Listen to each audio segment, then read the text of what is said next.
ಒಂದು ವೃತ್ತಾಕಾರದ ಸಿಲಿಂಡರಿನ ಪಾದದ ವಿಸ್ತೀರ್ಣ 22 ಚದರ ಸೆಂಟಿಮೀಟರ್ ಮತ್ತು ಅದರ ಎತ್ತರ 10 ಸೆಂಟಿಮೀಟರ್ ಆದಾಗ ಆ ಸಿಲಿಂಡರಿನ ಘನಫಲ ಕಂಡುಹಿಡಿಯಿರಿ ಅಂತದ.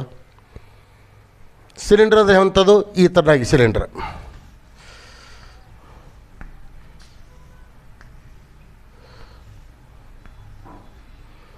ಸಿಲಿಂಡರಿನ ಪಾದದ ವಿಸ್ತೀರ್ಣ ಅಂತಾರೆ. ಇದೇನು ಮಾಡಿವಲ್ಲ, ಬಣ್ಣ ತುಂಬಿವಲ್ಲ, ಇದರ ವಿಸ್ತೀರ್ಣ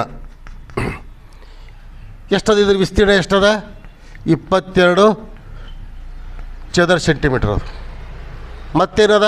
ಅದರ ಎತ್ತರ ಅಂತಾರೆ. ಹೈಟ್ ಎಷ್ಟದ? 10 ಸೆಂಟಿಮೀಟರ್. ಇದರ ಟೋಟಲ್ ಘನಫಲ ಬೇಕಾಗ್ಯದ.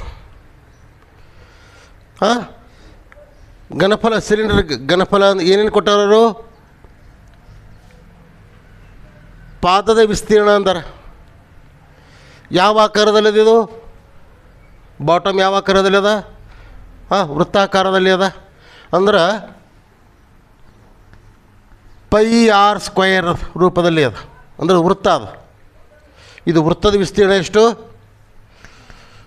22 ಸೆಂಟಿಮೀಟರ್ ಅದು, ಚದರ ಸೆಂಟಿಮೀಟರ್.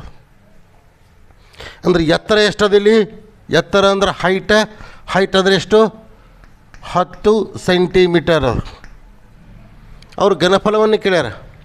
ಸಿಲಿಂಡರ್ನ ಘನಫಲ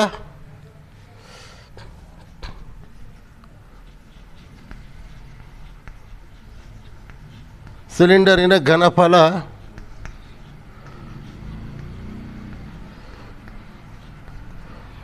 ಸೂತ್ರ ಹೇಳಿದ್ರೆ ಹೇಳ್ರಿ ನೋಡಮ್ಮ. πr²h. Very good. πr²h ಅದ.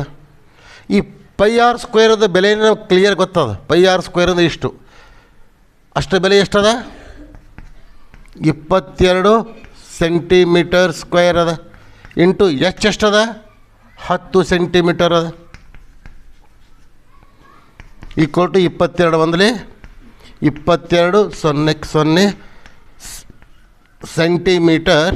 ಇದು 2 ಘಾತ, ಇಲ್ಲಿದು 1 ಘಾತ ಕೂಡಿ 3 ಘಾತ ಅಂದರೆ ಘನಫಲ ಆಯಿತು.